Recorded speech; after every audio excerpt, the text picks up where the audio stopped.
Good morning, everybody. Today is February 7th, 2021.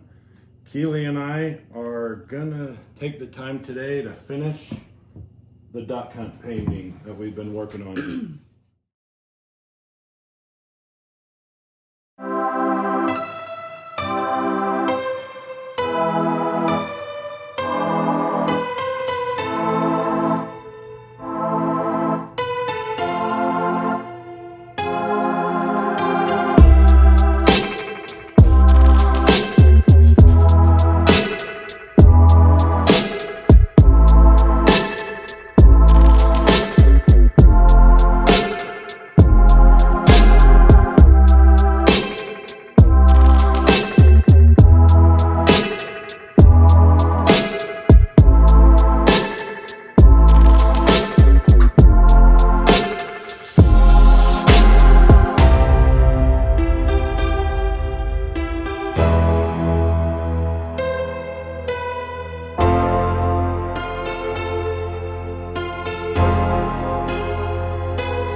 There is so much line work on these paintings. It's just absolutely amazing to see how many lines there are. A lot of the stuff I want to do has a lot of seam work in it and a lot of stuff that I want to add. Can't do too much of that on, an 8x11, but something this size I can really involve a lot of cool features and aspects, and all of the games that I want to use have so many cool things that you want to involve. So the bigger the board, kind of the cooler the project ends up being, but it is more work the bigger the board. Is we're painting on hardboard instead of canvas.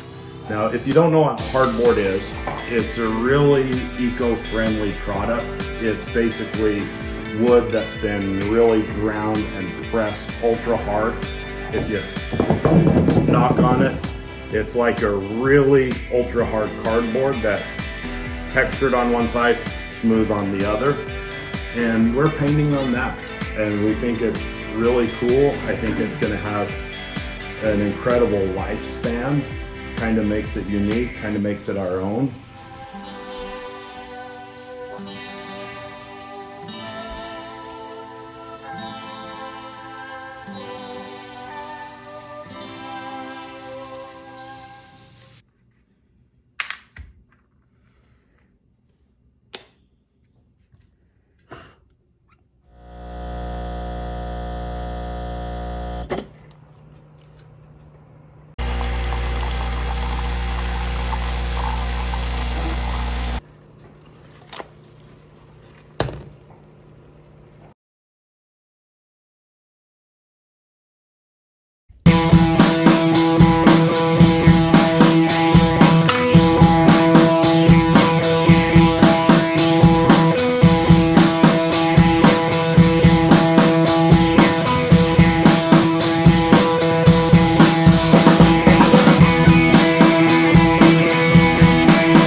boards we've never seen done before. We got this mesh from a feed store, and it's basically made for chicken coops. And we're just gonna put this over.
I need a break. You want to take a turn? Yep. You want to record? Mm-hmm. Rinse my brush off.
something I've thought about with the line work, because I've always looked at it and I said, if there was one person that would truly appreciate pixel art, I bet it would be a tattoo artist. Yeah. Because tattoo artists understand line work, they understand how tough it is to keep it straight. See, one thing I've noticed when I'm watching her draw these is how important it is to keep straight lines and clean squares. Because when you think about a piece of pixel art, it's all squares, yet there's going to be different angles. And on a piece of like realism art, an angle might be one brush stroke that's just rounded and then blended, but a pixel art is going to have multiple steps.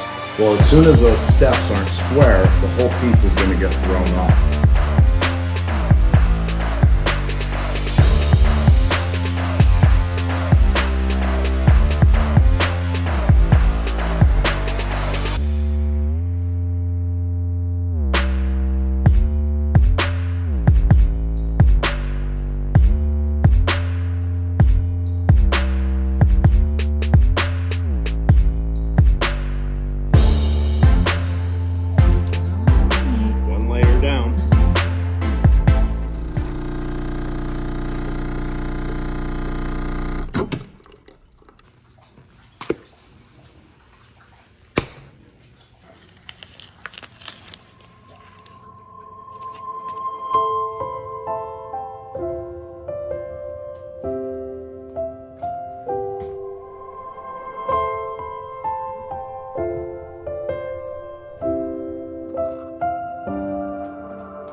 So one question I've been asked online, and something that I think is kind of a misconception a lot of people have. A lot of people ask us about, are pixel art paintings done quickly? Are they easier because of quote unquote lack of detail? And I certainly don't think there's a lack of detail. I think there's a different style of detail. How does it compare doing pixel art to anything else? I would say this actually takes more time and patience and concentration than any other style I've done. And the line work itself, it takes a lot of time. You just have to be really patient with this style. So when it comes to like some pieces that I do that are really detailed, like face work, I can do that in a couple of hours, but some of these things are taking me like up to a week to finish, just based on the tight line work that you have to do and getting everything put together. So it's a little bit harder. There's a lot of detail involved.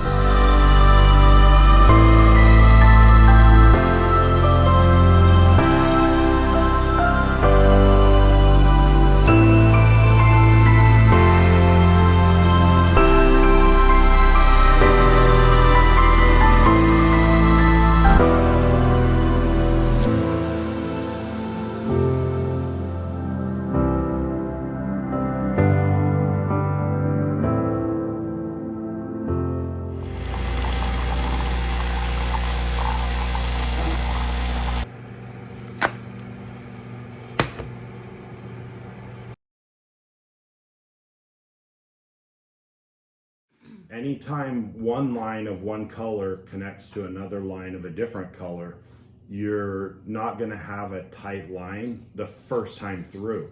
So what a lot of people don't realize about these paintings, and I've kind of learned it by helping her and watching her do it, is there are multiple layers of paint on every single one of these. You might have two lines that meet, but they're not going to be clean the first time through. They're going to have to be painted over in layers, and then at the end she's going to go through with the smallest bristle brush we can possibly buy, and she's going to tighten up those lines even more. It's quite a process. And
right, so we do one layer of primer, and then we sand it, and then we do one layer of paint, and if the coat goes uneven, we leave it at that, and then we clear coat over everything at the end. We're just gonna throw a layer of black primer on it.